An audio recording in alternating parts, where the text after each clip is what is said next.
and nod along. I was forced to learn all of the rules by heart.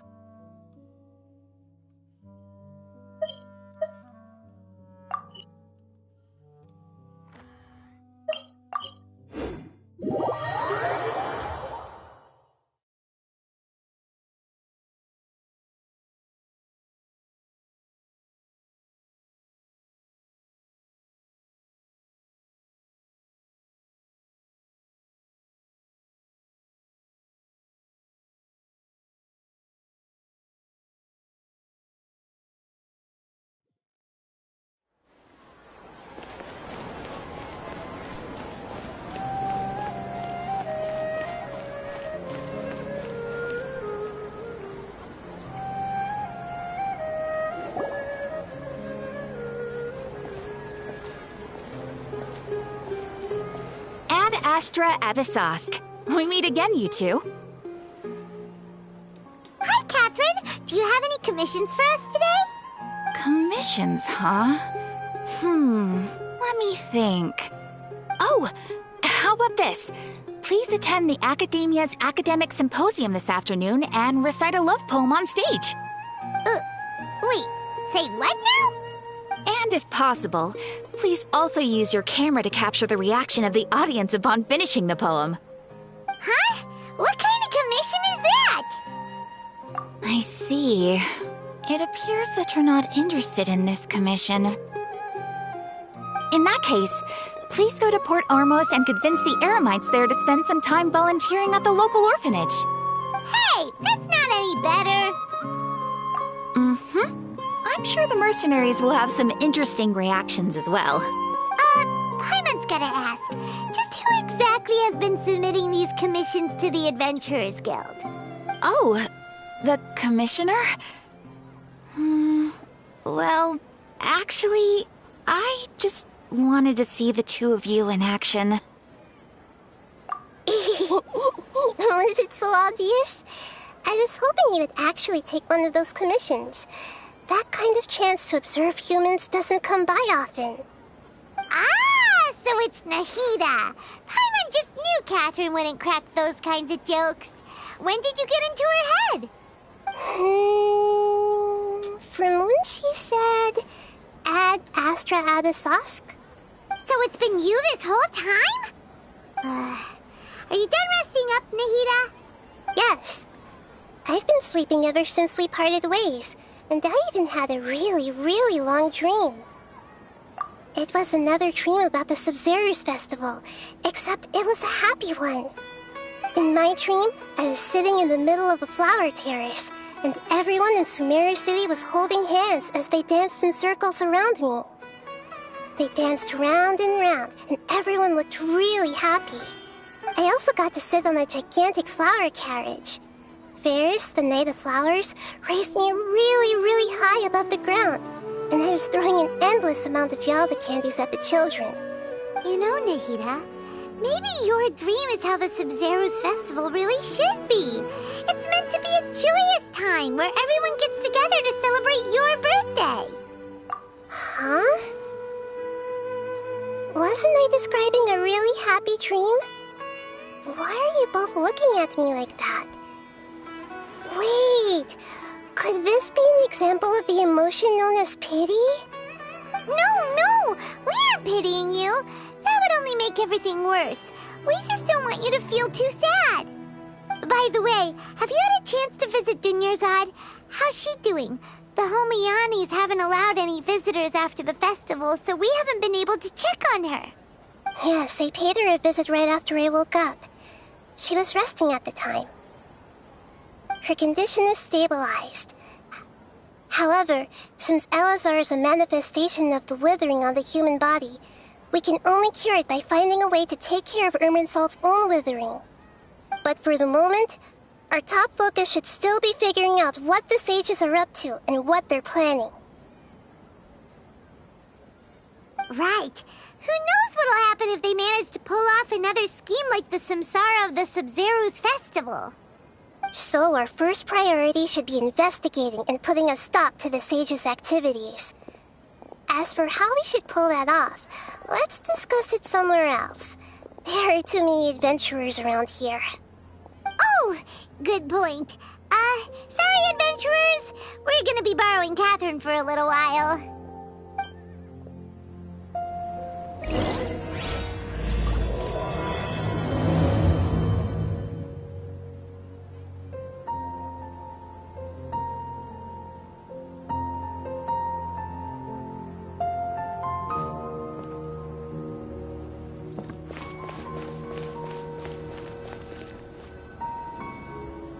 Let's continue our chat here.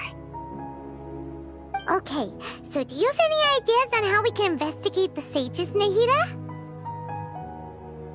Actually, I've already done a little bit of work on that. But for now, I want to hear your thoughts.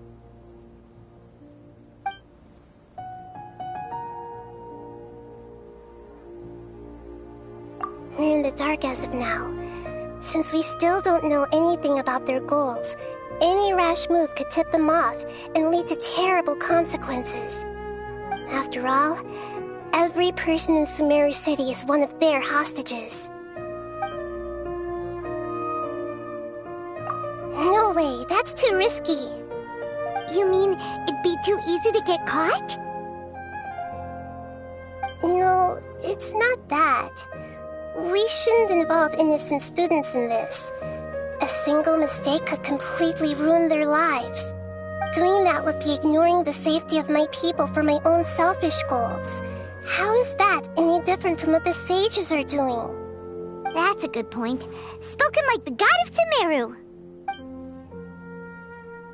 I've already tried that, but all the key members of the Academia, even the core of 30 guards, intentionally avoid wearing their Akasha terminals.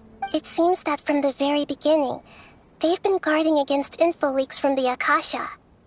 Of course, it could also be because they're wary of me. Have you already caught the sage's attention?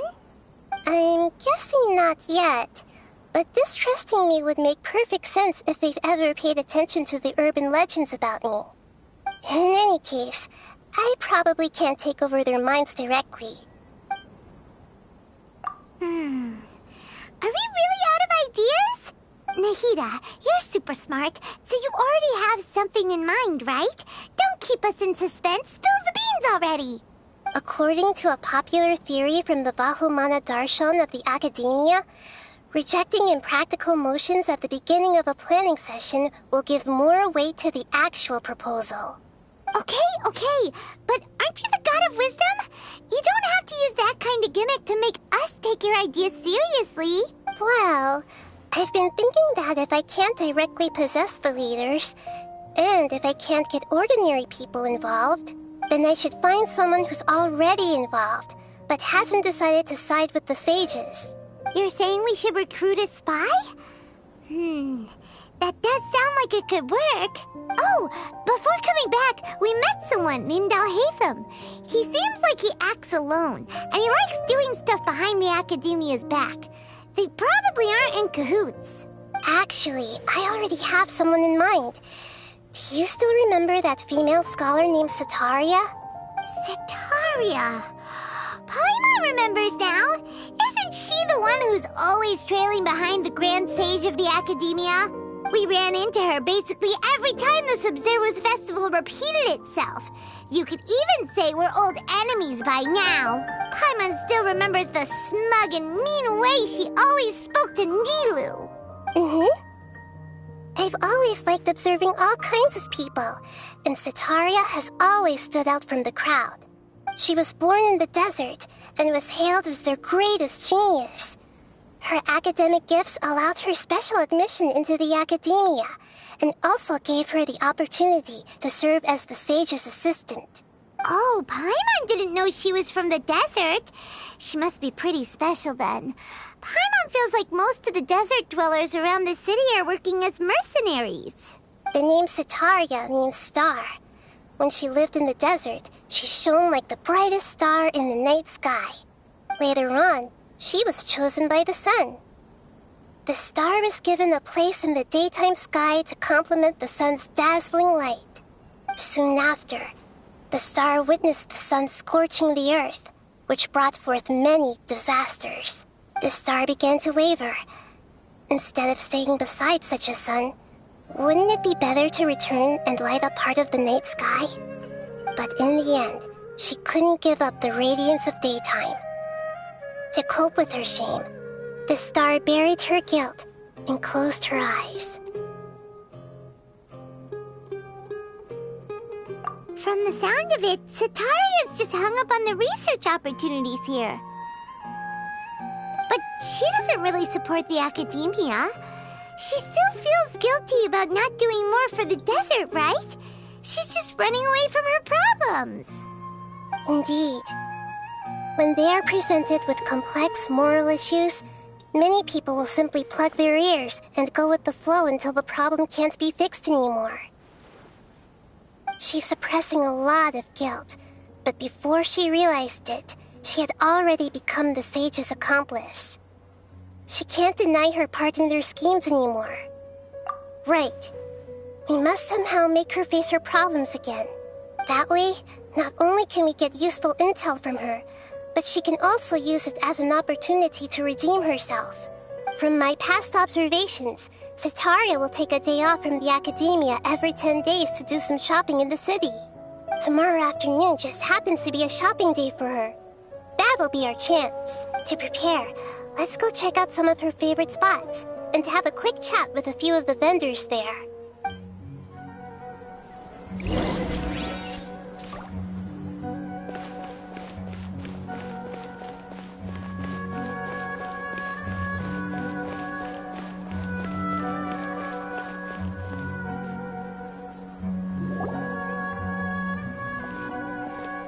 This should be Sataria's favorite fortune-telling spot. So should we ask the fortune teller about Sataria? No, I already have enough information on Sataria. The most important thing now is for you to pay attention to the vendor's talking style and key characteristics. Talking style and key characteristics? My poor lost lambs, have you become troubled over your fates? The divine voice of wisdom often echoes between mine ears. If thou be blessed today by the gods, I may be able to show you the way. Huh? Really? Nahida, you've been whispering things to her? Shh! My friend here has some doubts regarding her future. Can we get a fortune reading for her? Of course, of course. In that case... It would seem that Harut and Marut are quite wary of you. Perhaps, at some time in the past, you have somehow offended the gods. Only mocking the god of Animo, questioning the Lord of Geo's financial savviness, and brawling with the god of Electro. Do those count? Oh, nothing. Go on, pick an aspect for her to divine.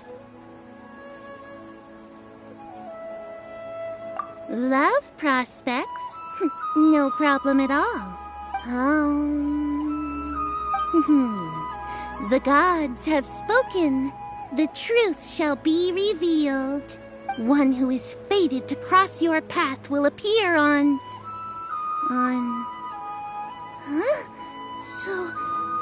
So many people will fall for you. How could that be? Harut, Marut, did you two spoil my divination? I've never read a fortune so absurd. Actually, Paimon thinks this is probably the most accurate fortune-telling you've ever done. I admit that the orientation of today's celestial matrix is, suboptimal. As such, there will be no charge. Is that so? Well, that can't be helped. If you were to bring some food offerings for Harut and Marut on your next visit, perhaps they could help you reverse the wheels of fate.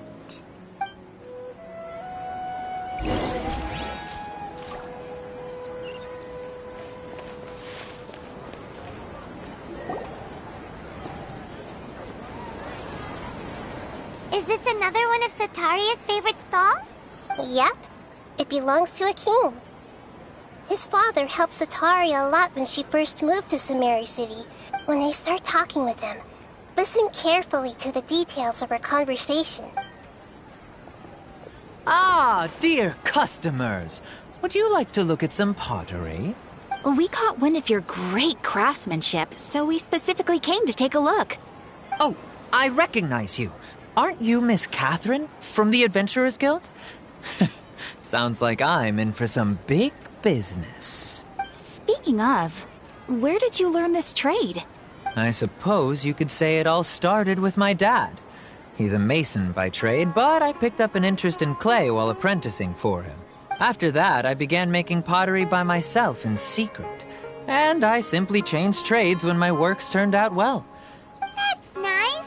You're making a living doing something you love. So is your father still working as a mason? Oh no, not anymore. A few years back, he fell from a roof and broke his leg. Since he had already saved enough mora over all these years, he's just enjoying the retired life in Port Ormos nowadays. I see. We wish him peace and happiness in his retirement. I'll have someone in charge of logistics at the guild come by another day for some goods. No problem. Rest easy, all our goods are sure to meet your every need.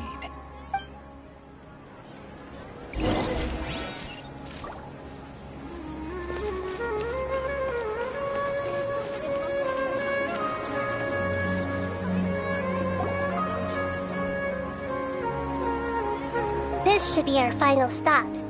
Sataria's always thinking of this restaurant when she's working at the academia. Nahida, you've really thought of everything! It's my duty to protect Samari's citizens, after all.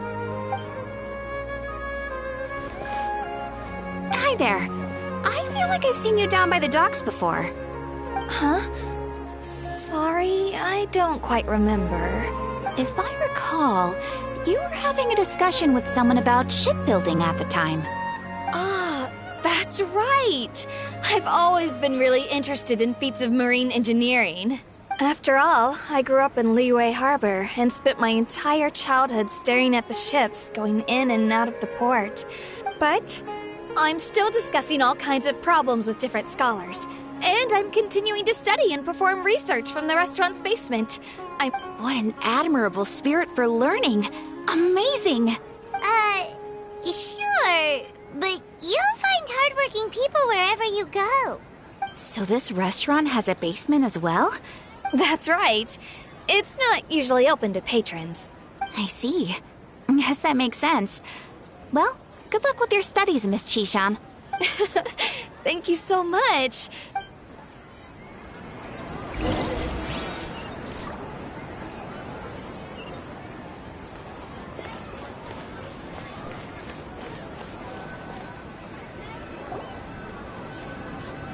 So, was that everybody? 3 familiar faces should be enough for Sataria. What's the point of all the information we've collected? Nahida, you still have... Sataria is already used to avoiding her problems, so we must find a way to break through her usual sensibilities. I remember that you mentioned that the Eremites in Port Ormos are all making a fuss about the upcoming resurrection of the Scarlet King. Although it's all just a boatload of nonsense, the faith of her homeland may turn out to be Sataria's soft spot. Oh, Paimon gets it now! You want to take advantage of the guilt Sataria feels about her homeland. Although she knows she should return home to help the people of the desert, all she's done is conspire with the sages. Well, the Scarlet King is long gone, and Sataria is also too smart to fall for any simple tricks. If we simply engaged her under the guise of the Scarlet King's believers, she would definitely be wary of us. But if we were to borrow some of her close acquaintances to talk with her, her reaction would probably be very So, you mean you're going to possess those people we just talked to? Yep. Possess them through the Akasha. Imply that they've already converted to the faith of the Scarlet King, and then convey our made-up will of the Scarlet King. As long as everything goes smoothly, we'll get through to Sataria for sure. She'll never guess that we had anything to do with it. Ah, so that's how you're going to use all the info we collected on these people. Exactly. So, best of luck with impersonating them. Huh? Best of luck? But that's no problem at all. I'll just share all their senses with you once I've possessed them. Huh. That is pretty convenient. But why does she have to do this? Can't you do it? Although I've been observing humans for a while, I've never been good at imitating them. You're not wrong. It's always been painfully obvious whenever you try to pass as Catherine. If it was at all possible, I would have preferred to leave these people alone. But seeing how things are now, I probably should just accept it and push on. Yeah, don't beat yourself up over it. We're on. Alright, then let's give it a go tomorrow afternoon.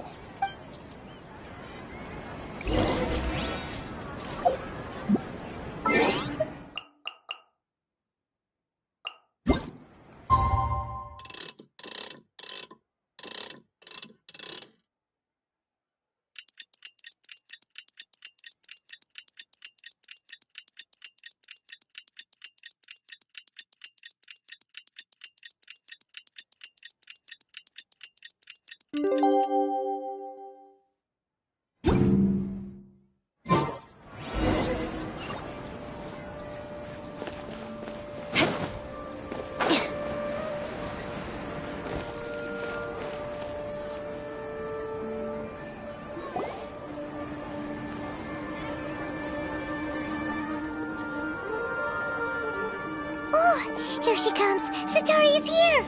Let's quietly follow her. Once she starts talking to her acquaintances, we'll find a safe spot to begin possessing them. As for how we'll sway her to our side, I'll leave that to you. I trust you'll know what to say. Paimon's starting to feel kinda nervous. Okay, let's go. Looks like they've already started talking. Let's find a hiding spot and get started.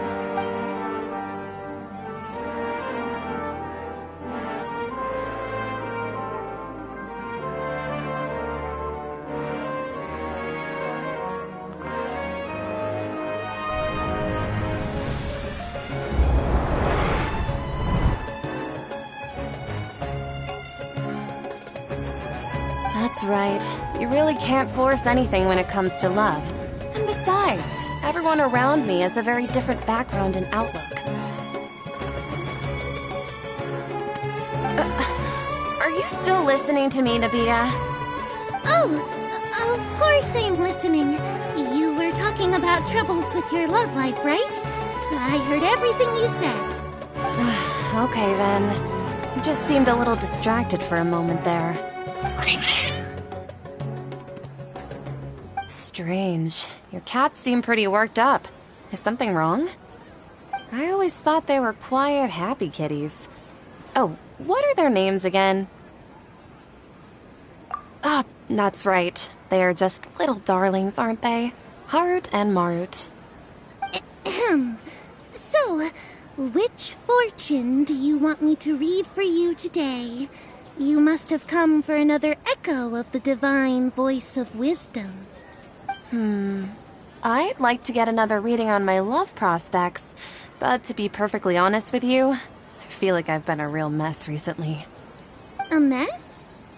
Well, could you do a reading on how long it'll take me to finish my current project at work?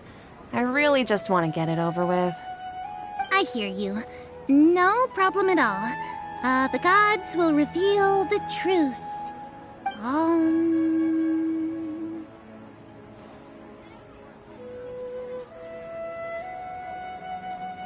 The gods are asking, Sataria, why haven't you gone home? Why haven't I gone home? Do the gods really know everything I've been thinking about? Sataria, why don't you just go home? It's a demand now instead of a question. The gods seem to be truly upset. I'm sorry. I know I failed the gods. Please pass on my most sincere apologies and ask for their divine forgiveness. And if I may ask, Nabia, is there a specific god who's speaking to you right now?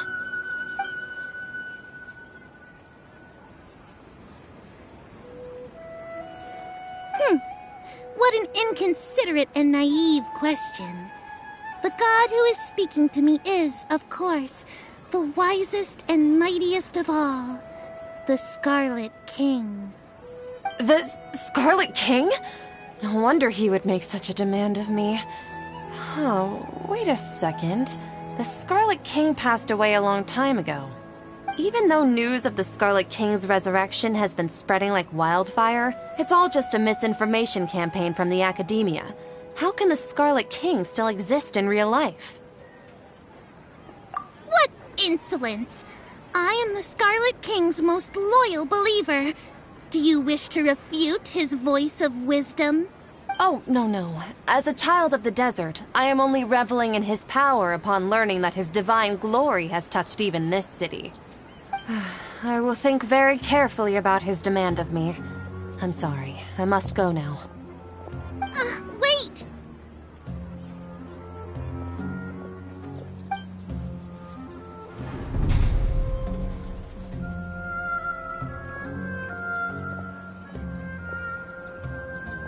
Whoa! She just ran off in a hurry. She looked pretty upset, too. Well done. Sataria didn't seem to suspect anything amiss. To have something she's been trying desperately to avoid show up out of nowhere and berate her, that must have shaken her to the core. Aw, Nahida, it seems like you understand human emotions really well after all. All I know are some abstract Harava-taught theories. Anyway, enough of that. He's out of Keem's now, right on cue. Let's get ready to possess him right away!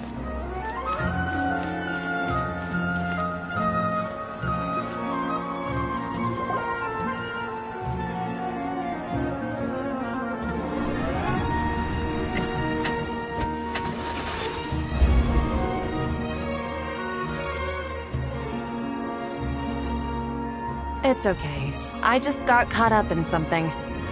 Oh, actually, didn't you ask me to help you look for work? What kind of work were you looking for again?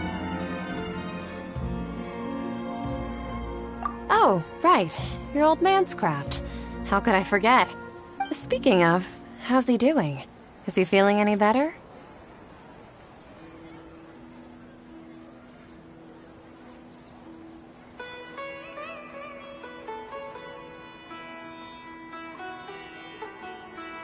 Oh, that's good to hear. I have been thinking a lot about him. If I could get some more time off, I'd love to pay him a visit. Actually, while we're talking about him, is he still living in Port Ormos? Yeah, he's been retired there for a while.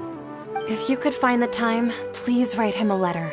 Please pass on that recently, faith in the Scarlet King has taken root in Port Ormos and has begun to spread across Sumeru. He has a quick temper, and has always been a devout follower of the Dendro Archon. I don't want him to get into a fight with those Scarlet King believers because of a difference in beliefs. Oh? So, who are you siding with in all of this?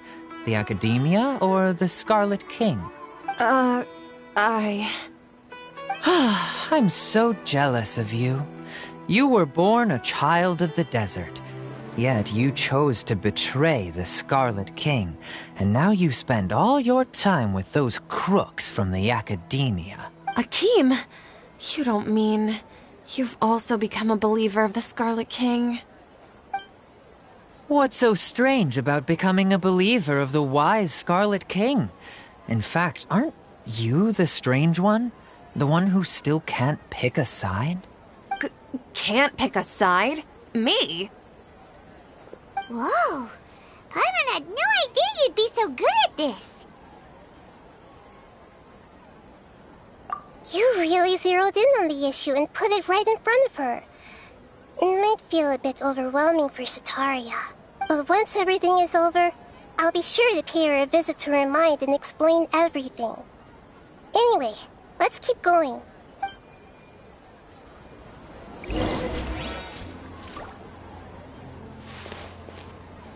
Come on! Sataria's already started talking with Shishan!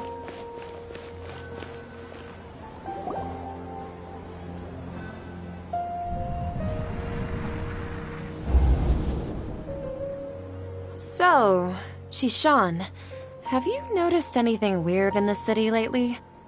Like, as if someone was trying to preach to you about something? Oh, right. Speaking of strange things, I celebrated the Sub-Zerus festival so many times that I lost count. That was really weird. Wait, how could you be aware of that? That should be impossible. Nothing in the report indicated anything like that. Are you still failing to realize that the Academia's lowly tricks could never deceive all of Sumeru's citizens? Jishan, don't tell me that you've converted to the Scarlet King as well! What an absurd question. You make it sound like I should be ashamed for becoming a believer of the Scarlet King. In reality, shouldn't you be the one who is ashamed? You, who worked side by side with the Academia and treated people as nothing more than experimental subjects. Please, please stop! Even now, Satari is still trying to run from her problems. She can no longer justify everything to herself. Hey, she's trying to talk to the guards! What should we do? This is the most important part of all. Quick, get ready. Mercenary, you're a member of the Corps of 30, correct? Please help me pass a message to the Matra right away. The situation in the city is getting out of control. Please, try to remain calm, miss.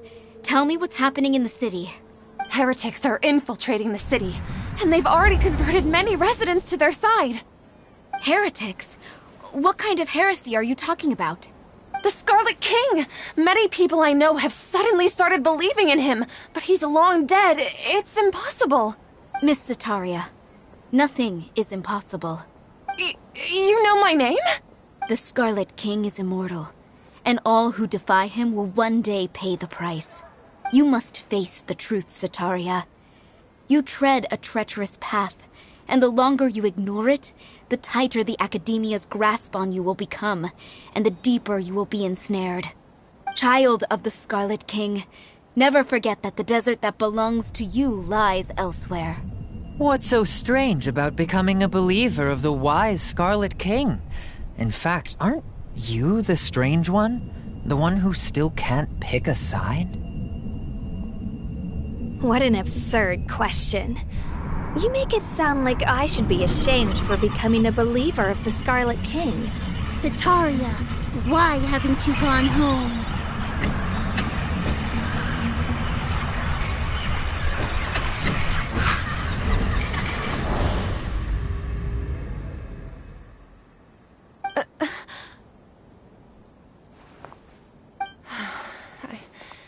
It seems that no matter where I run, I only keep finding more believers of the Scarlet King. I have to say, this is a familiar feeling. I've also been running from my guilt this whole time. Guilt over my part in the Sage's plans, and from ignoring the letters from the children of my homeland. But no matter how much I may try to ignore or get rid of it, my guilt always comes back. You won't necessarily lose your research opportunities by facing the truth. Besides, did you really want to conduct your research while carrying such heavy feelings of guilt? How do you know me so well? Are you truly just a believer of the Scarlet King? Or are you the god himself? That's not important. The important thing is to pass judgment on the Academia and its sages, and to correct their mistakes. If you could provide some assistance in this matter, perhaps it could serve as a form of atonement. I've actually never believed in the gods, but I've always believed in serendipity. Your appearance must be a fated opportunity for me to get out of this wretched situation. Please tell me, what can I do for you? How much do you know about the sage's current activities? I was just one of the designers for the massed dream harvest scheme, which is what happened around the Sub-Zerus festival. But I know very little about the full scope of the overall project. I'd assume that only staff with the highest clearance would have access to those confidential documents. I've just been working to meet the Grand Sage's specified requirements. However, there's something that's been really bothering me. I heard that a scholar who was previously expelled has returned to the city, and even the sages are still quite wary of him. To fight against the Academia, we will need to figure out the nature and the purpose of their work. Is there a way for us to get access to the confidential documents you mentioned? It should be possible if we're willing to take some risks. After all, I'm an assistant to the Grand Sage, and I've been working on many tasks outside of the project. One thing, though, I won't be able to transfer the documents to you through the Akasha once I get my hands on them. Let me see... let's use the most primitive method. Send someone to pick up the documents tomorrow evening at the Academia entrance. The Academia entrance? Wouldn't that be too conspicuous? Don't worry about that. I assure you, this won't be a trap. I'm only suggesting this location because it'll draw more scrutiny for me to leave the Academia again. It'll be safest for me to distract the guards long enough to hand you the documents. All right, I trust you. So, if I were to successfully complete this task, would it mean I've atoned for my wrongdoings? That'll depend on the judgment of the Dendro Archon. The Dendro Archon. That's right. Her people are the ones we have endangered.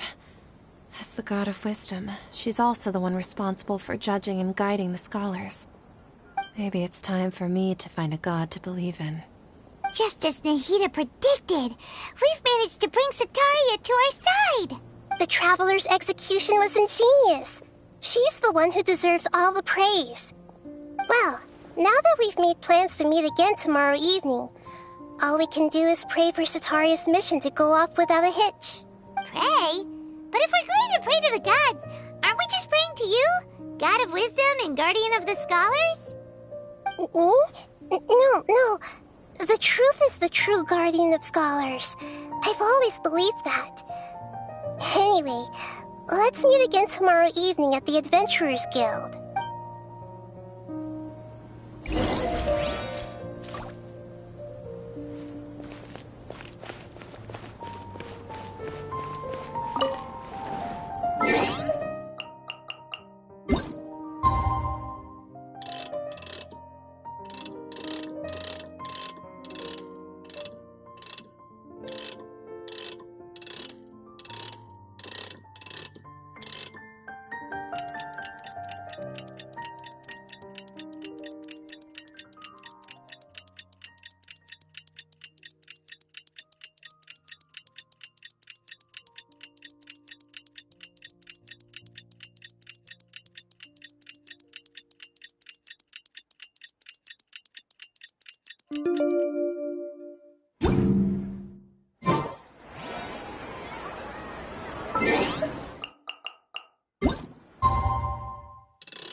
Catherine, right? That's right. I suppose I'm the other Catherine in your mind. Shh! We're on a secret mission tonight, so we need to protect Catherine's identity. Yep, Paimon's right. We cannot fully rule out the chance that the meetup tonight is just a trap. If something were to happen, my existence may be the only trump card we'll be able to play. After all, the Academia should still be unable to confirm the existence of my consciousness in the outside world. Yep, exactly! Just what Paimon was thinking. Anyway, enough about that. Let's just make sure to be on our guard. Off? What do you feel is off? It's the middle of the night. Of course it's quiet. You're not getting paranoid, are you? No, I think she's right. It really is a lot quieter than usual. If you look around, there seems to be fewer people in the streets. I'm not sure if this is the case for the entire city, though. Huh. Maybe it's just a coincidence. Maybe Maybe Sataria figured out a way to not only distract the guards, but also to get everyone to go to sleep early, just so we can exchange the documents in peace. I also can't quite figure out why things feel a little off. But now that we're here, let's go ahead and meet her as we planned. Well, regardless, as long as you're here with us, Paimon feels a little safer.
You want to learn some Favonia's blade work?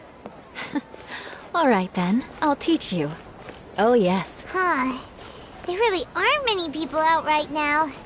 Let's hope it'll be this quiet in front of the Academia, and that Sataria managed to distract all the guards.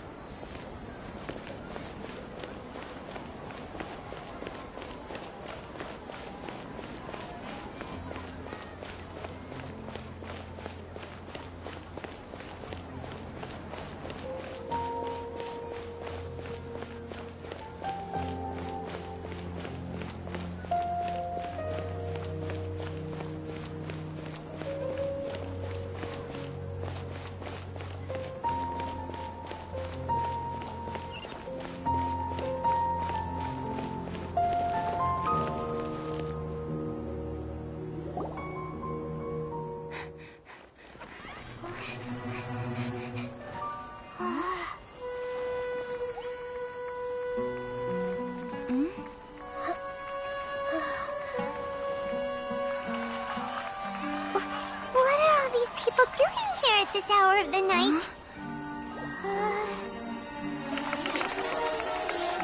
Ah, the triumphant hero returns at last. And to a rather spectacular welcome, even if I do say so myself. You're the outcast, expelled from the Academia. Indeed I am. Although these days they tend to call me the Doctor.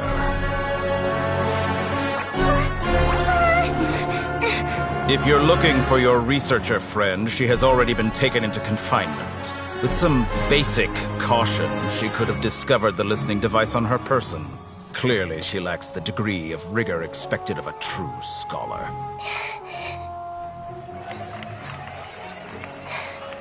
The people of Samir City. What have you done to them? I simply made some minor adjustments to their Akasha terminals. Now they can deposit information directly into the subconscious. As you can see, All these lovely people now believe this traveler is a hero who has just saved the world. My experiment is a success. And now it seems they can no longer hold back their sheer adoration. No, what should we do? These are all just regular people. Leave now. You need to get out of here. But that guy's a Fatui Harbinger. We can't just leave you here. Nor can I abandon the people of Sumeru.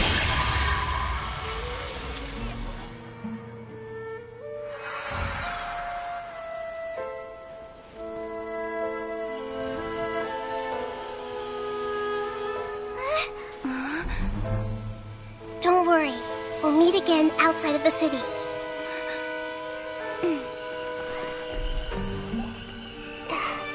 I see. You appear to have overridden their mental faculties with your own consciousness. To possess such a powerful mind, you must be the God of Wisdom.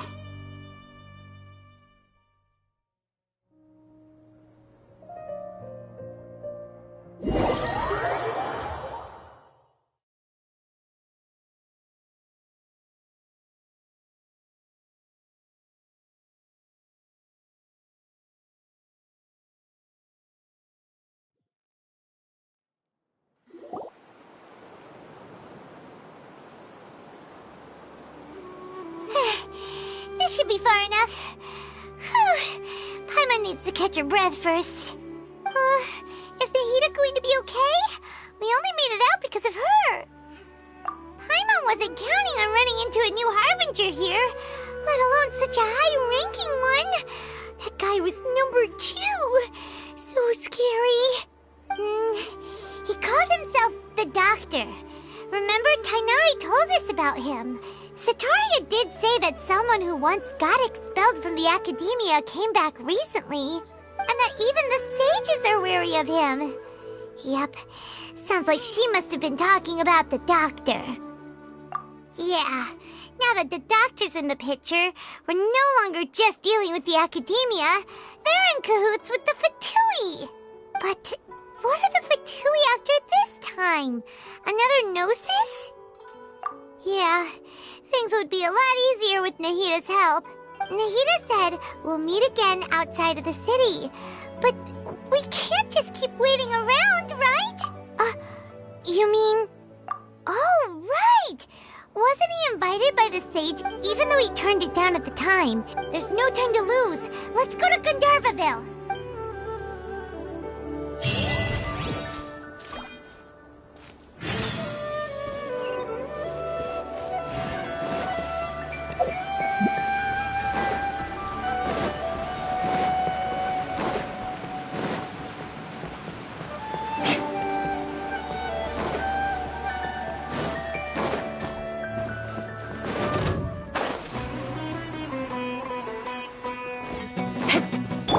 No touching! Emerge!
We're way behind schedule.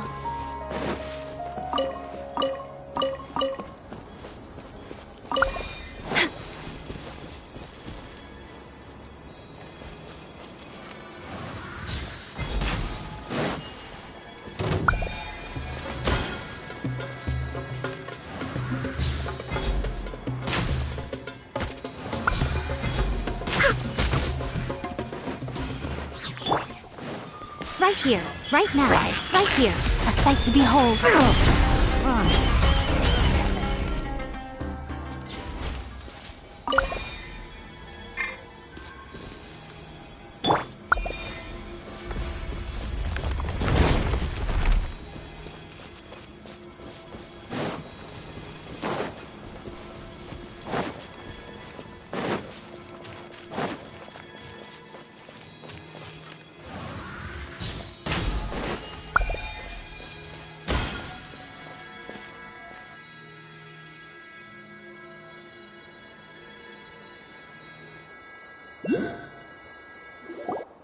Hold it right there!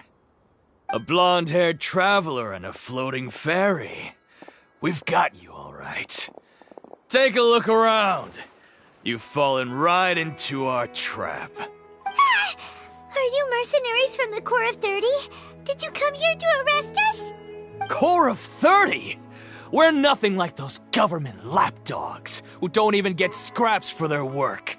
We are an elite brigade that commands the highest commission rate in all of Sumeru. We're here on the orders of a client known only as the Outcast. The Outcast? An outcast from the Academia? But why wouldn't the doctor just send the Fatui after us? Still wasting time on idle chit-chat. We'll shut you up soon enough. Get them! You're up, Traveler! Following orders. Access denied. All hail. Hold the line! Beg for mercy. Right now. Crush. Vengeance will be mine. Beg for mercy. Eye for an eye. It isn't over yet! Here comes reinforcements! Emerge. Allow me! Shudder. Beg for mercy. That was pretty rough. Is that what elite mercenaries are like? Yeah, looks like we'll have to keep our guards up. But this doctor guy seems like a pretty tough opponent. He knew exactly where to set up an ambush. Did he predict that we would try to find Kainari? Going up against smart people is tough. Anyway, let's keep going.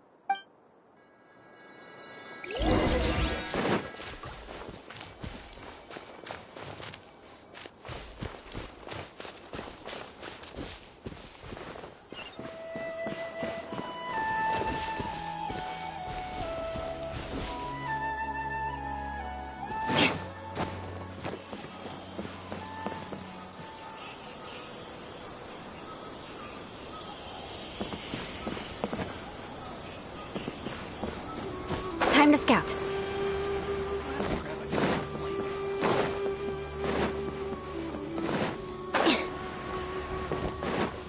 More speed.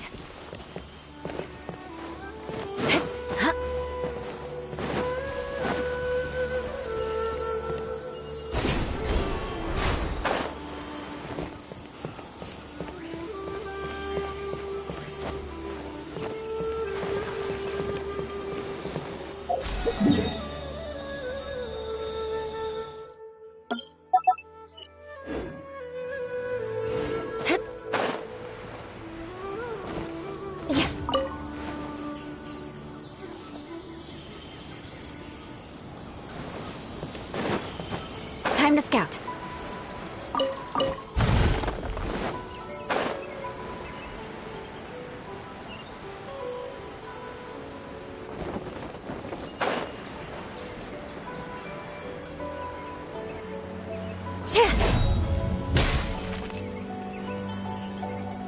Oh, it's the Traveler and Paimon. What are you two doing back here? Kale! It's nice to see you again. Are you doing all right? To be honest, I'm not doing too well. My Elazar has been progressing at a faster rate lately. I'm finding it harder to complete more intricate tasks. As a result, Master Tainari is taking me off the patrol schedule. He will only allow me to stay here and coordinate other people's tasks. Oh, Kale. Speaking of Tainari, did he go off on patrol? We're here to talk to him. Oh, Master Tainari? He just left the Avidia Forest a little while ago. He was headed to Party's DI. He left? But isn't Tainari always saying that he never wants to leave the Avidia Forest? He even turned down the Sage's invitation. I thought it was weird too. Master Tainari always prioritizes his work as a forest watcher above everything. He almost never leaves his post. No, I only found out that he left through a message he left behind. To leave in such a hurry? I guess he had something urgent to take care of. Master Tainari originally studied in the Immorta Darshan of the Academia, and Partis DI is something like the Immorta's research base. Many rare shrubs and grasses have been planted there for research. I know that before he became a forest watcher. A research base, huh? Oh, we don't have a lot of time, so let's go look for him at Party's DI. Don't worry. I'm fine. I'm used to living with Elazar by now. If you run into Master Tainari, please send him my regards. Got it. Will do. See you later, Kale.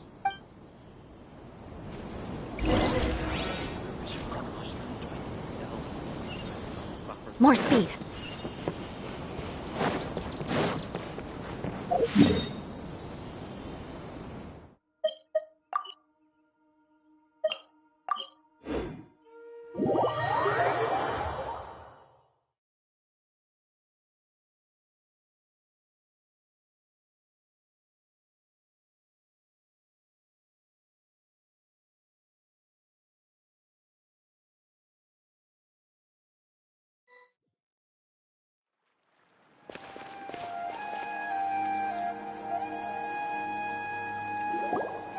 Wait! Look who it is! Thank goodness you're okay. We were so worried about you. Hey, this was supposed to be a touching reunion, but you're ruining the moment. Actually, it's very smart of the Traveler to be wary of me right now. After all, the Doctor has shown that his technology can apparently even control human minds. Plus, it's not like you could have known what happened after we split up and I was facing the Doctor by myself. Even a pool of stagnant water after a torrential storm can occasionally pass as a patch of sky. Paimon feels like only the real Nahida could come up with such an obscure analogy. Huh? But I wasn't trying to win your trust or anything. All I wanted was to clarify my point. Well, we understand that point now. Please, Nahida, tell us more about what happened.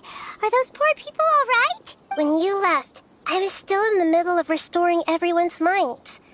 Thankfully, when the Doctor mentioned depositing information into the subconscious, he didn't mean engraving information into their minds. Instead, he did something closer to creating hallucinations. That was still within my power to fix. Luckily, I managed to finish my restorations and mind jump away from him just as he was about to capture me. Whew. What a relief. The Doctor sure pulled out some hidden cards, but good thing we had Nahida with us. I wouldn't be relieved just yet. I gave away my true identity when I restored everyone's minds, which means we've lost another one of our trump cards. Also, the Doctor is already an expert at modifying Akasha terminals. Maybe it's only a matter of time until he captures my consciousness inside the Akasha. Would that mean you'd no longer be able to jump between minds? Then how do we stop him? He's still at the Academia, so it's possible he already started messing with the Akasha. Ugh, it feels like he's toying with us. Plus, the Doctor's combat ability alone is apparently enough to make him worthy of being number 2 of the Fatui. We shouldn't give up hope just yet. Let's try to find another way to attack this problem. Actually, Nahida, how did you know we were trying to get to Party's DI? Yes, I have. I can see the Traveler's elemental energy, so I deduced your destination by looking at the direction you were moving in. You didn't come here for sightseeing, right? Did you find any leads? We're looking for a scholar we know. His name is Tainari, and the sages once tried to reach out to him. Why don't you come inside with us and see what we can find? Okay. Let's just hope we won't get him into trouble.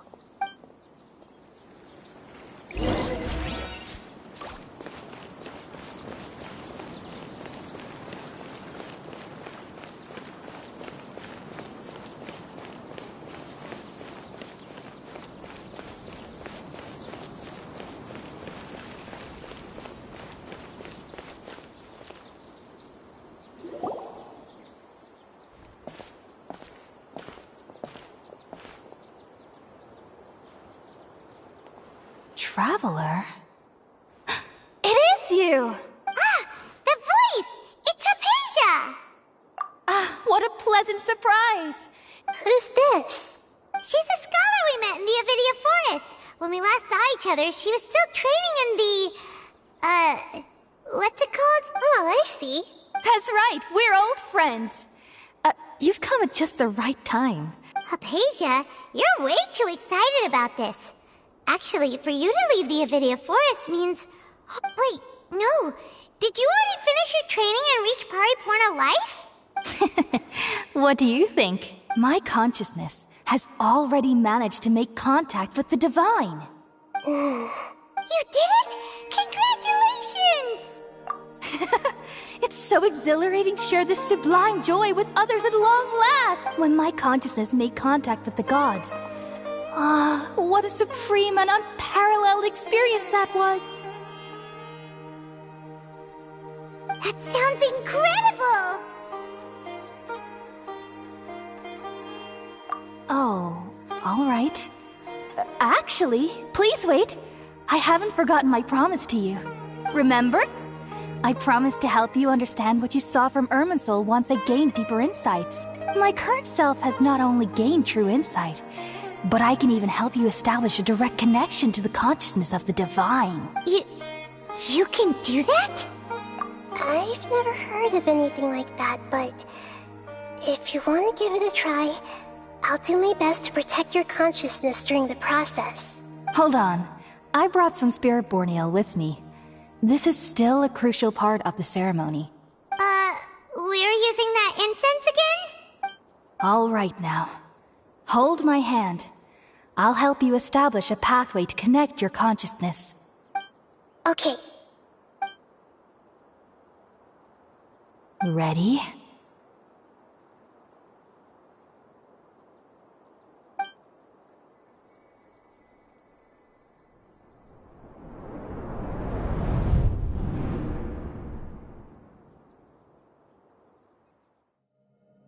It took 3 betrayals for me to finally understand. The world is just an elaborate tapestry of lies. My fury will never be quelled. The first to betray me was a god. My creator. My mother. Valuing strength above all, she saw no worth in me and I was discarded. The second was a human. My family. My friend. Consumed by fear, he saw me as an abomination. The third was one exactly like me. A hope for the future. A fledgling barely out of the nest. Powerless before his mortality, he broke his promise to me. Humans, they can't be trusted. And the gods fill me with pure loathing. So I said good riddance. I denounce the world and laugh in its face. My chest will never again be defiled by worldly filth. I will scrub away every last trace of human emotion. Then it will be empty, a blank slate, and ready to receive a supreme gnosis, brimming with pure divinity.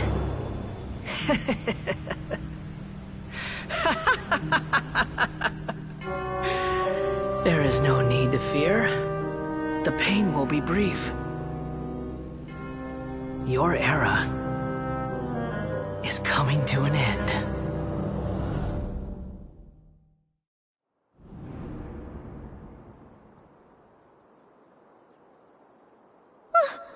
What was that?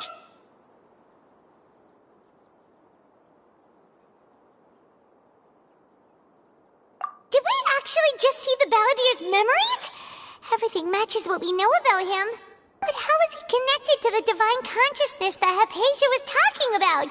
You saw it, right? You felt it, right? Such a majestic god! Such a noble will! Such sublime emotion! Alas, shame. If only that which beats within my chest wasn't a filthy mortal heart. Oh, great and merciful God! Please grant me forgiveness and salvation! Do you understand now? I'm afraid this is no periportal life, but rather... Ah! You... Why are you so mean to me? Why is everyone hiding from me? I found divine wisdom. Shouldn't I receive praise and honor? Haven't I uncovered that light in the darkness? Hypatia? That's how I always thought everything should be. Wait. Have I... already lost my mind?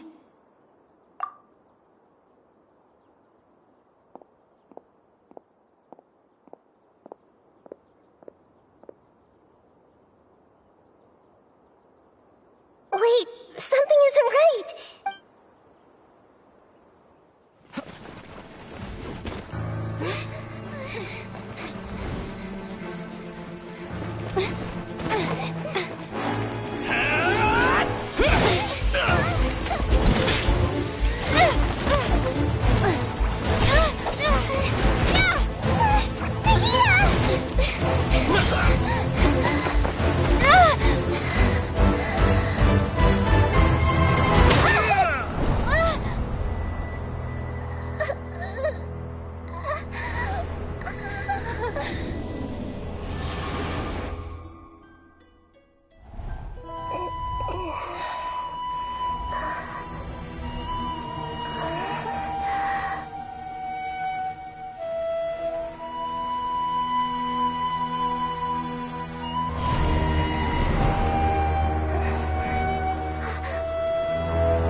Okay, we finally lost him.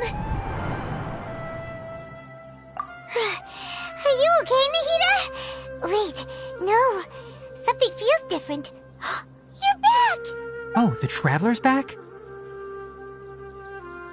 Nahida was controlling your body for a while. It seemed like she jumped over to you as an emergency measure right before the Catherine puppet was destroyed. After that, Tainari heard the commotion and came over. He helped us defeat the mercenaries and then he ran with us all the way here. What? You swapped places? You mean your consciousness also went into Nahida's body? Wait, then where is Nahida's consciousness? Where is she now? I never imagined that an individual's consciousness could be transferred around like this. Had I not seen it with my own eyes, I would have never believed it. I don't think this can be achieved with current human technology. Also, while we were running, the consciousness in your body told me to pass on a message. She said, "The doctor has found a way to trap my consciousness, so I can't journey with you anymore. But even in a moonless night, a shower of starlight can still drown out illusions and lies." Oh is trapped in the sanctuary of Surasthana for good this time. Was that message all she left for us? It's pretty vague. Oh, that makes sense. Since the doctor captured her, she won't be able to say anything without him knowing. She's being extra careful. Even in a moonless night, a shower of starlight can still drown out illusions and lies. Huh. Paimon knows the moon illusions and lies are from that alchemical divination at the Sub-Zero's festival. Didn't Nahida use a starlight analogy before? It had something to do with Sataria. Oh, that makes a lot of sense. Huh. Do you think Nahida was telling us to go find help in the desert? But she isn't with us anymore. Think we'll be okay? Paimon, you said Sanctuary of Surasthana.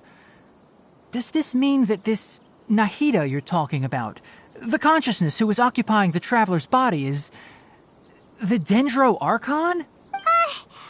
Your guess is correct, but the situation's a bit complicated, so it's really hard for us to explain right now. That's all right. A scholar's curiosity doesn't need to be appeased right away. As for the complicated nature of the situation, safe to say I have witnessed that for myself. I've spent some time with you, and it looks like the Dendro Archon's also on your side, so I trust you. Thank you, Tainari. Oh, actually, we came here to ask you a question. What do you know about the project that the sages have been working on? Ah, that. While I was indeed invited to join that project, the sages were always secretive about its scope and goals, so I eventually declined. All I know is that that project has something to do with the restoration of Irminsul. Huh? Did you see something when you were in Nahida's body? What? Do you have any evidence?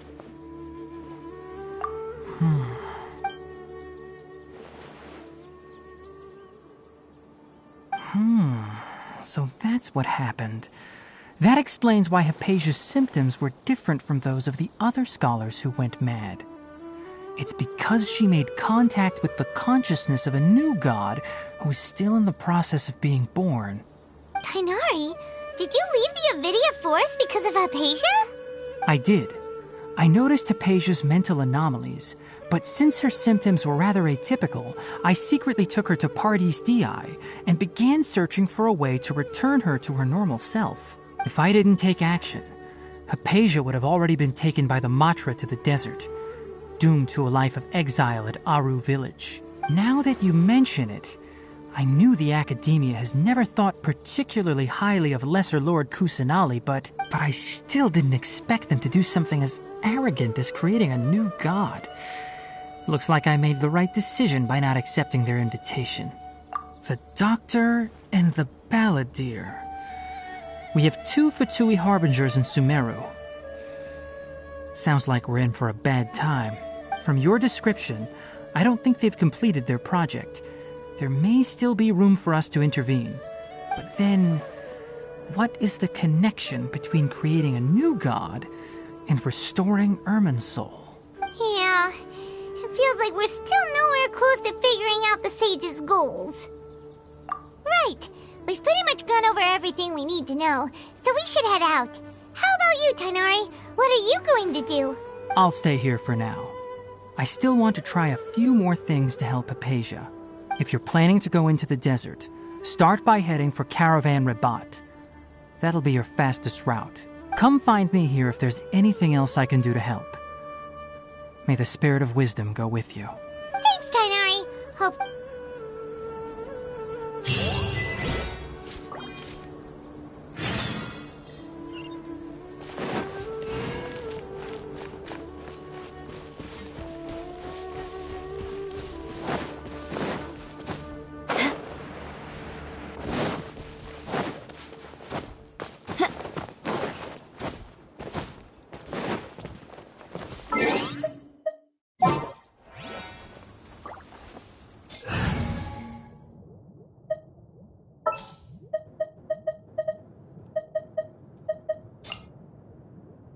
You want...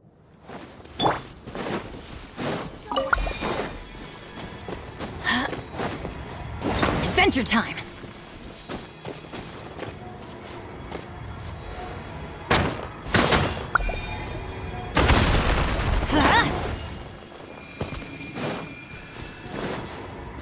Light it up!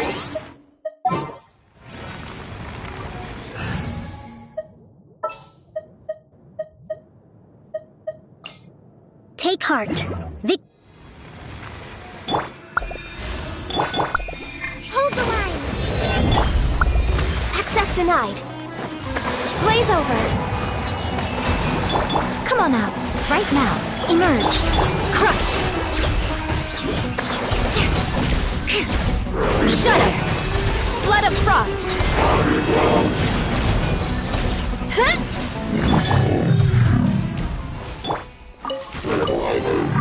I can put these to good use.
It's time to pull the trigger.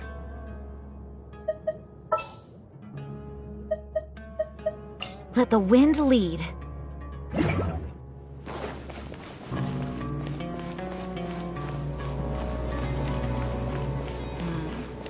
I'd give this person.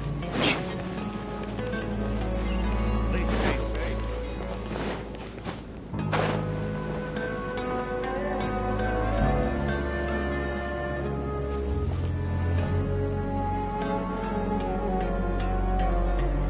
We finally made it to Caravan Rebut.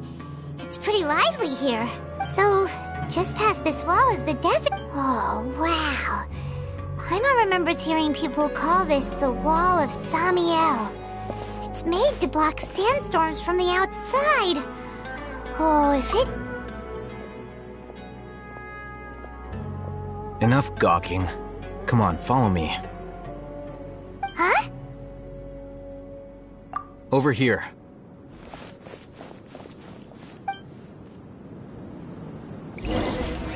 Oh, Haytham went that way! Let's hurry up and follow him. Wonder what he's up to.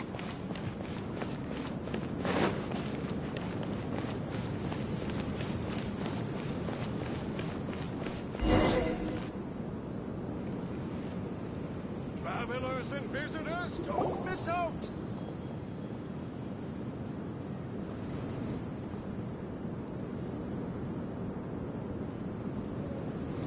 What the? Where did she go? How did we lose them? They were just here a second ago. More Eremite mercenaries? Who are they working for this time? Anyway, Traveler, it seems like we were being followed again. You were too careless. You should have noticed those hopeless amateurs trailing you a long time ago. There's no need to thank me. I've never cared to keep track of personal favors. All I did was correct a mistake I happened to come across. It's a habit I developed at the academia. You really gave Paimon a scare, Alhaitham. We never thought we'd run into you here. Last time we met at Port Ormos, didn't you say you were going back to the academia? Oh, so you've already landed yourselves on the academia's hit list. However, had I wished to turn you over to the academia, don't you think you'd already be the Eremites' honored guests by now? Oh, right. You do have a point.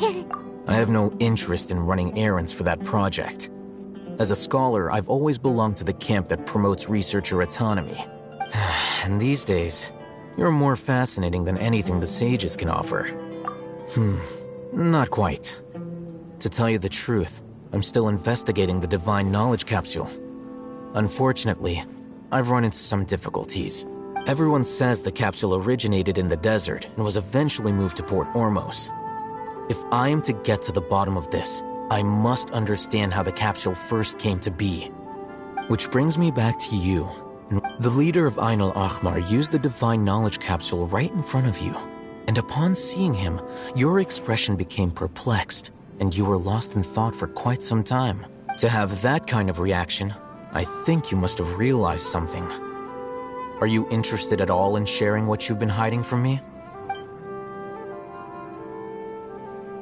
Al-Haytham, you really have a ridiculous eye for detail. What? So that's your answer. Well, I do work for the academia after all.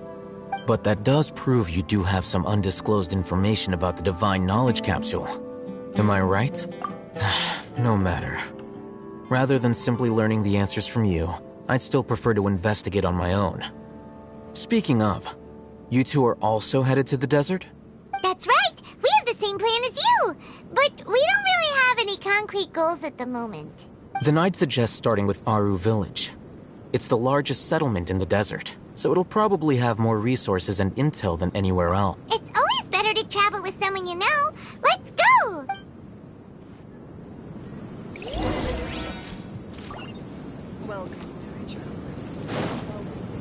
Come on.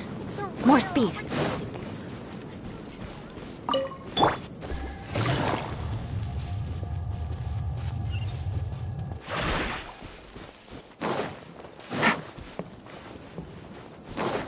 Take it easy.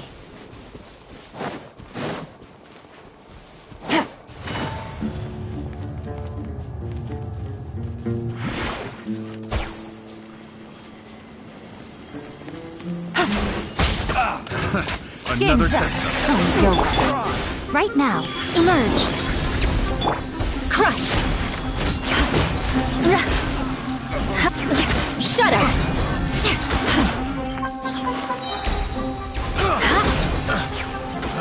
Beg for mercy.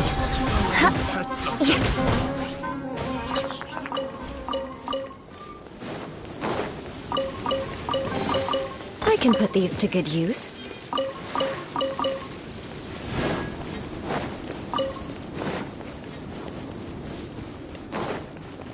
Crush!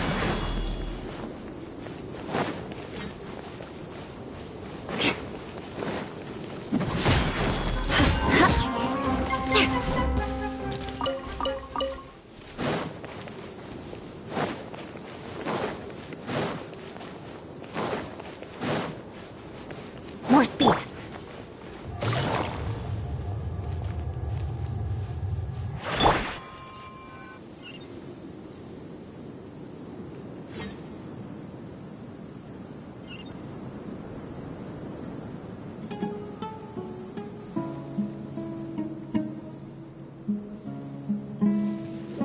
Before us lies Aru Village, the safe haven of the desert folk. Whoa. This...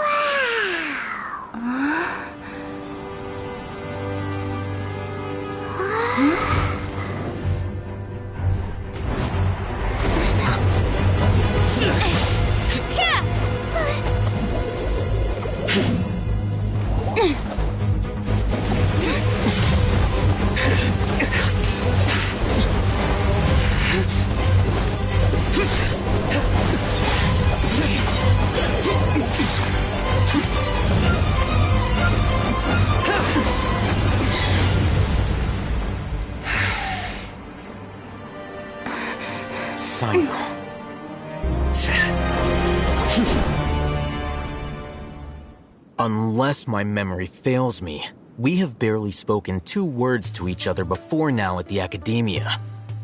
Would you care to enlighten me as to when and how I invited the General Mahamatra's wrath? Alhaitham, do not think you can escape my judgment just because you managed to escape my attack. Judgment? So that's how you'd characterize your actions here, is it? Or would elimination perhaps be a more accurate description? Had I used my full strength, not even this traveler would have been able to stop me. Though styled like an assassination, I sought only to ensure that my target would be unable to flee or resist. Standard practice for the Matra, as well you know. Seemed to me more like your own personal touch. Who is that, Alhaitham? Did you call him General Mahamatra? Yes. General Mahamatra Sino, head of all the Matra at the Academia. He's a formidable hunter, and the ultimate nightmare for any who have committed academic crimes. You seem to have placed a lot of trust in Alhaitham, to the point of blocking an attack for him. If I were you, I'd never choose to side with him. I wouldn't believe a single word that comes out of his mouth. I have been pursuing this scribe for a long time. I urge you, stand back and do not seek to defend him any longer. Otherwise... Has Alhaitham done something wrong? Paimon doesn't think he's as bad as you've made him out to be. I won't waste my breath explaining things. Alhaitham, I saw it during our fight. Take it out. The divine knowledge capsule you're hiding on your person. Unless you want me to retrieve it for myself. Very perceptive of you. Nothing escapes a Matra's senses. Wait! The divine knowledge capsule? Didn't it fall into the Matra's hands in Port Ormos? No wonder you speak with such confidence, Sino. But I must admit, I'm very curious. What does this capsule mean to you? And why, as General Mahamatra of the Academia, are you all alone in the desert? As far as I'm aware, the other Matra have been speculating about your disappearance. Have you been given a mission that's, let's say, morally dubious? If I was the real target of your mission, what was stopping you from simply using your authority and resources to judge me within the walls of the Academia? I should have known you'd be difficult to deal with. You two! Ugh! What should we do, Traveler? Paimon feels like we can't trust either of them! Ahem. Well, look at you two, acting all tough and self-righteous over there. Wait, Dia?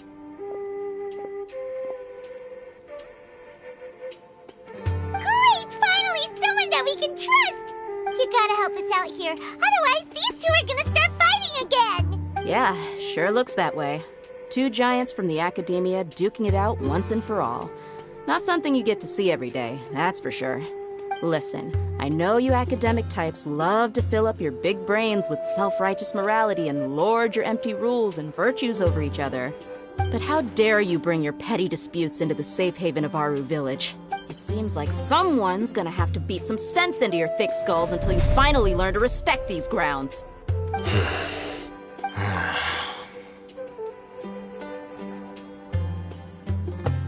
Hey, did either of you hear a word I just said? Whoa, what's going on? The wind's so strong! Is this a sandstorm? Paimon's gonna get blown away! Another sandstorm? What's up with these recently? Hey! All of you, over here, quickly! We have to take cover! Someone's calling for us! Oh, this wind is too strong! That sounded like Candace. Come on, you two. Jeez, are all of you Academia folks such hard work? Move it! All right, stop yelling.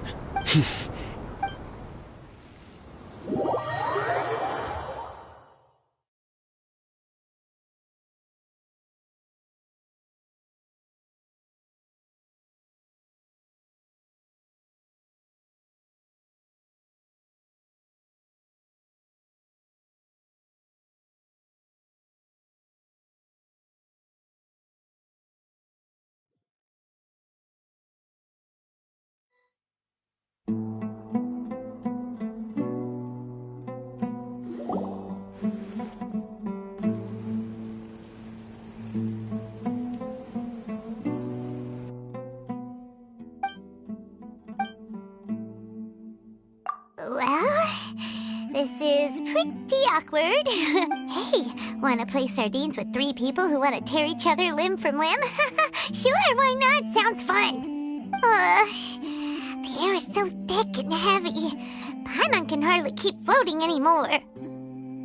My sincere apologies, everyone. This is the home of our village chief.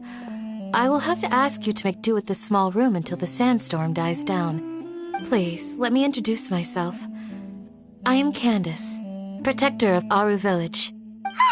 Our savior has come at last! Nice to meet you, Candace. The name's Paimon. Thank you so much for helping us. There's no need to thank me. It's only right to help each other when the weather gets rough. Wow, she's so gentle and caring, like a nice older sister. Unlike those guys over there.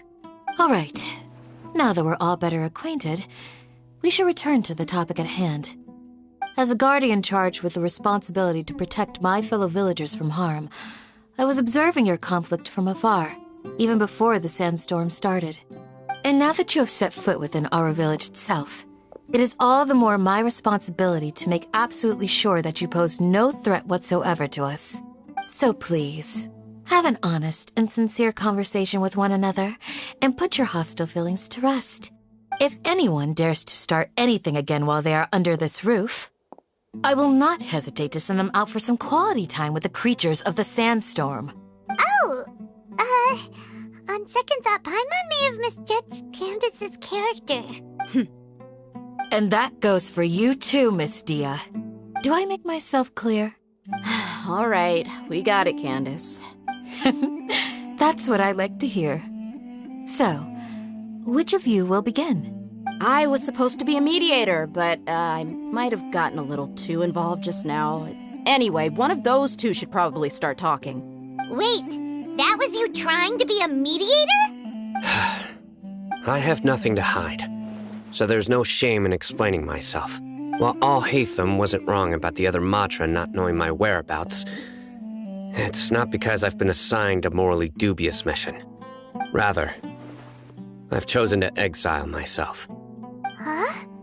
Exile yourself? A little while ago, I discovered that there was data missing in the Academia's project planning and development files.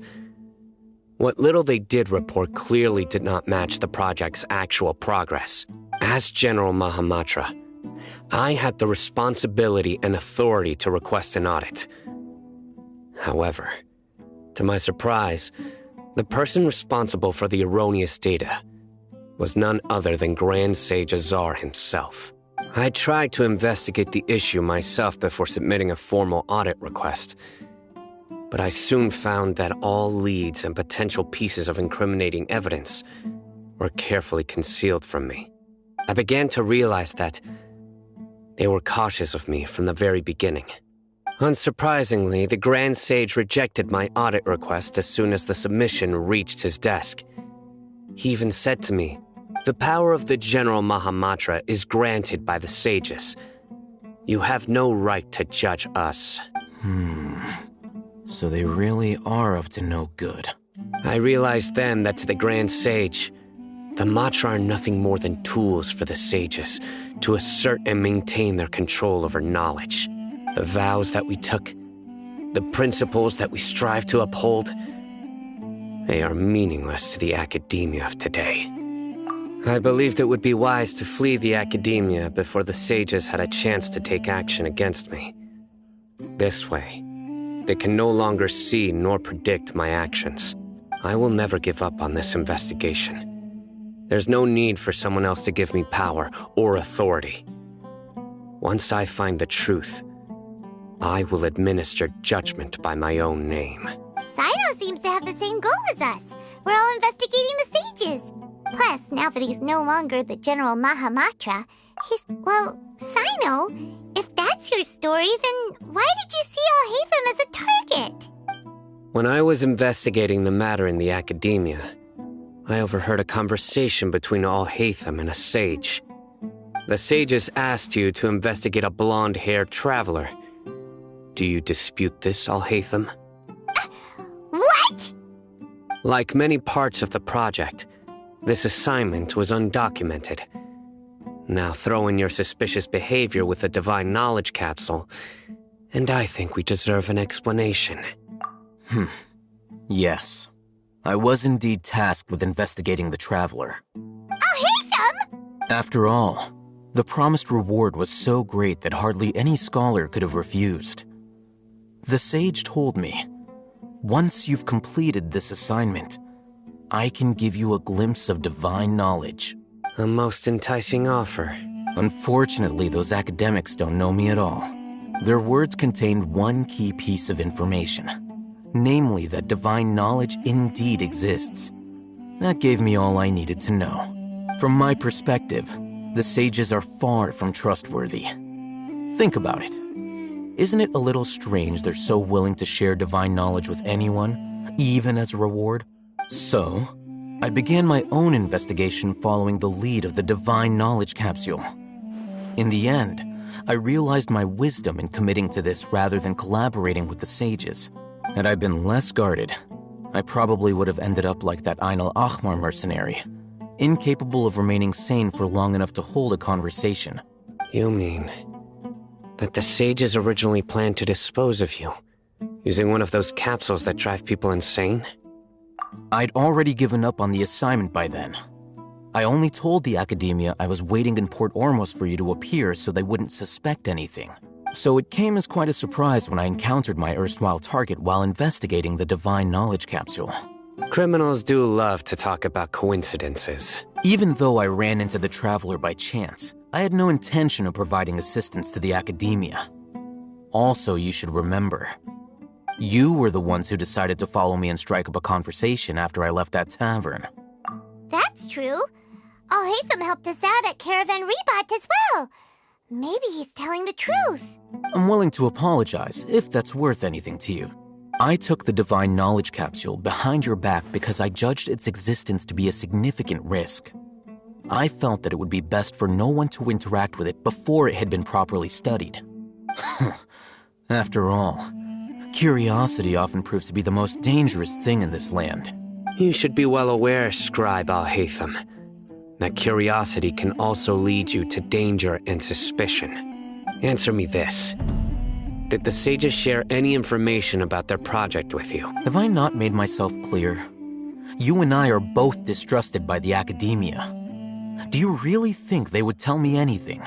Fine. Although you haven't completely proven your innocence, I won't regard you as an enemy, for now.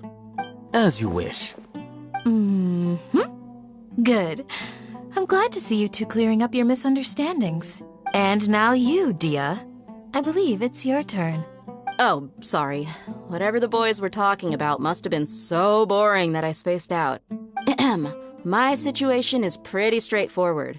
My employer, Dunyarzad of the Homayani family, is friends with the Traveler and is currently recovering from her illness at home.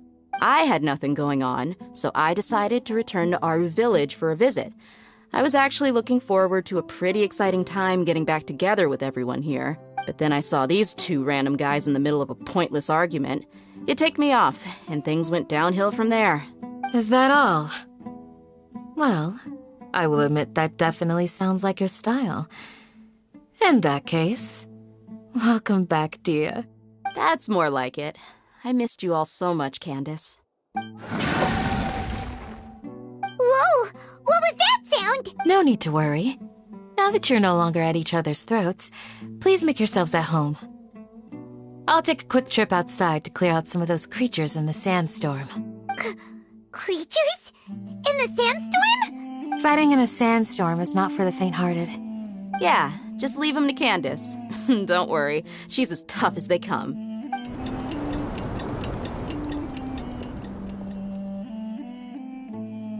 The wind's died down. Candace still isn't back yet, though. Is she alright? When you put it that way, even I'm starting to feel a little worried. All right, let's go.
that.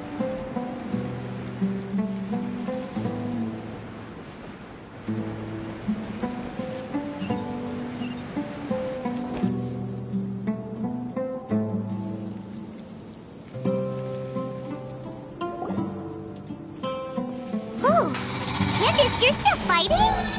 Yes. They just keep coming in waves. I've lost count of how many I've defeated. Here comes another wave! Leave this round to us. I got interrupted earlier, but now...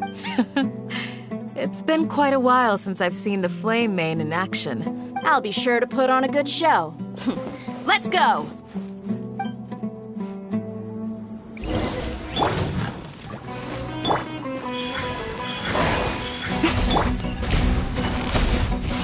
Gotcha. Nothing lasts forever. Here comes another wave! When are they ever gonna let up? Vengeance will be mine. Beg for mercy.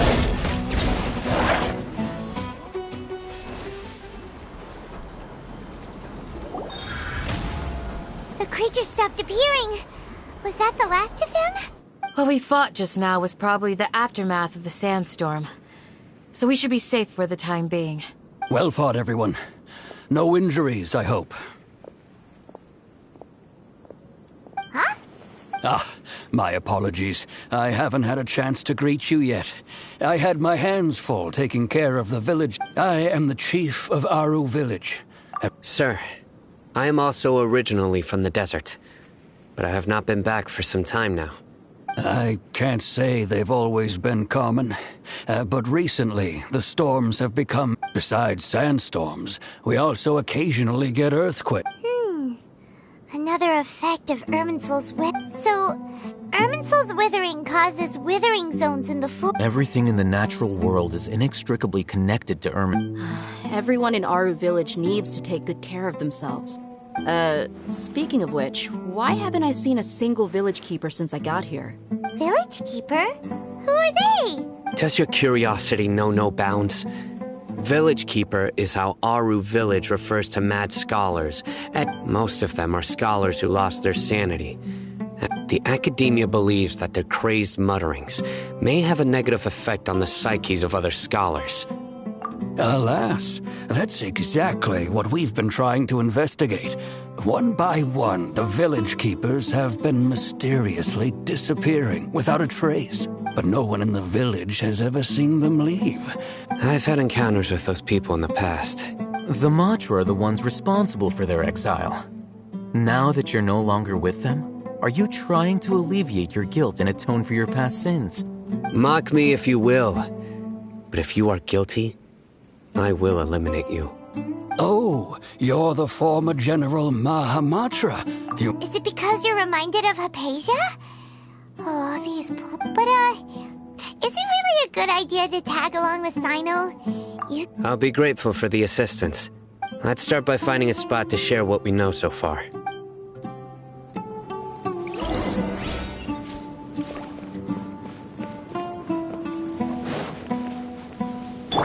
Wind, hear me.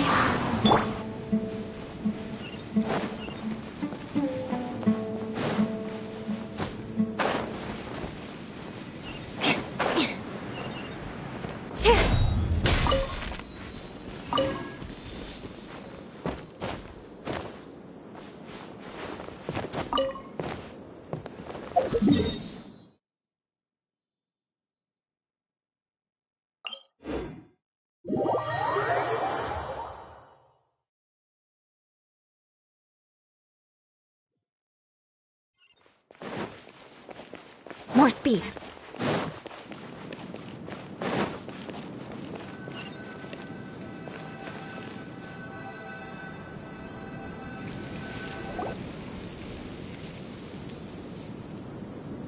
Although I've sent myself into exile, I'm still doing essentially the same things as before. Do you still have any questions for me before we start our investigation? One of my former subordinates told me that this title has its origins in a strange... The academia has long exiled mad scholars to Aru Village. When mad scholars first arrive, they are as incoherent and deranged as before. Initially, the people of Aru Village greatly resented. Aru Village was struck by the strongest earthquake in living memory. Suddenly, he noticed a mad scholar crouching in a corner. Despite the powerful tremors that ripped through the ground that night, all the houses remained upright. After that, A soft green light? A mad scholar protecting Aru Village? Paimon thinks so too. Actually, Sino, do you know if any of the mad scholars continued to wear their Akasha terminals at Aru Village? in theory, they would continue wearing them so the academia could still monitor their activities. With that said, Oh, no wonder! Everything makes sense then! Add in the fact that they calmed down, it was probably Nahida who calmed them. if you are able to draw a conclusion from this one story alone, then it appears you possess much more information than I do. So, what do you make of the story? Really? What? You don't believe us? Lesser Lord Kusanali was definitely using the Akasha to give her power to the mad scholars! No, it's not so much that I don't believe you. I'm just struck by your reasoning. Lesser Lord Kusanali, the current Dendro Archon. The Academia has always placed far greater importance on the late Greater Lord Rukkhadevata. They've more or less ignored Lesser Lord Kusanali. In addition, I've never heard any stories about Lesser Lord Kusanali and her deeds. No way! Nahida definitely exists! She's a... How should Paimon put it? I've spent many years interrogating criminals. Good! Then you should know that we're telling the truth! That look in your eyes. I've never seen that from a liar. How can this to think? Our Archon has been amongst us this entire time. Alright, now it's our turn to put our skills to good use for this, but easier said than done. Especially since we don't have any leads. Excuse me, are you here to help me find my grandpa? Huh? By the sounds of it, a resident of this village. My name is Isak. Is your grandpa a mad scholar? Hey, don't say that. Grandpa is just Grandpa. Why do you have to call him that? The person you're referring to is not a local. Yet you are. Why do you call him Grandpa? Grandpa is just Grandpa. I heard everything you said to the village chief. So you're the one who was eavesdropping on us around the village. I was planning to go out and take care of whoever it was. Whoa. Haven wasn't kidding about Matra having sharp senses. Sino, he's just a kid. Sorry. I was only listening in because I wanted to know where Grandpa went. Honest. All right. But first, let's confirm the facts with Candace.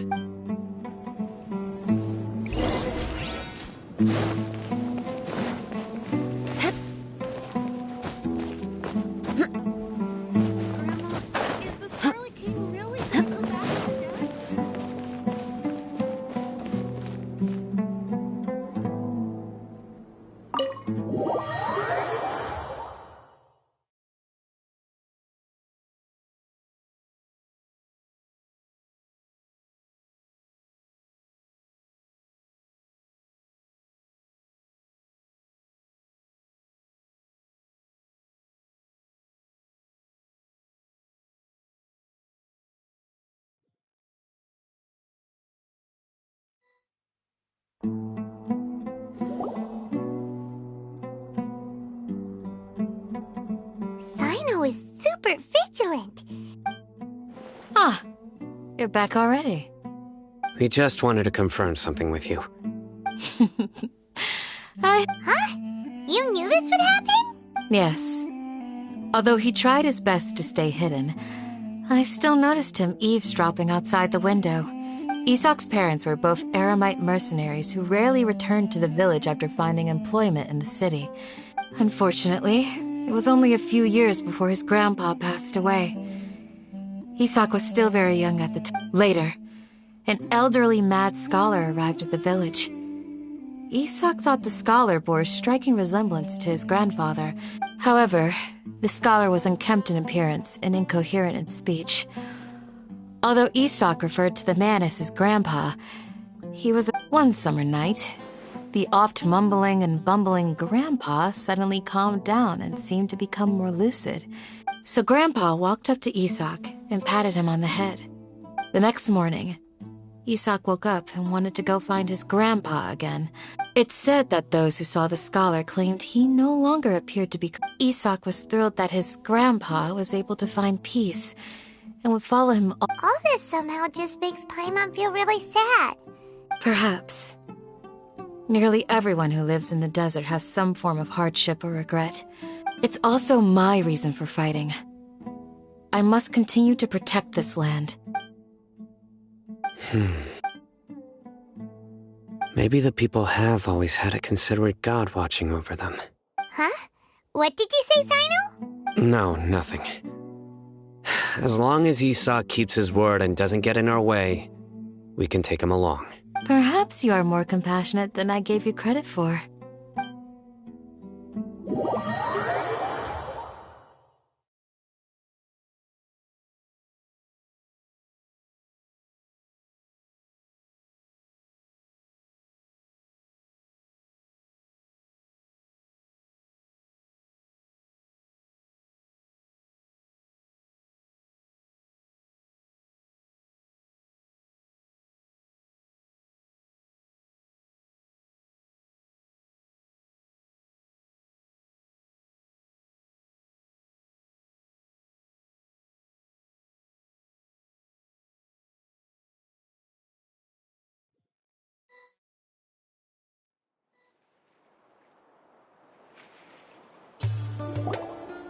Hey, Isak! Oh, it's you guys! We've cleared everything up. Let's go find your grandpa. Really? Yeah! All right.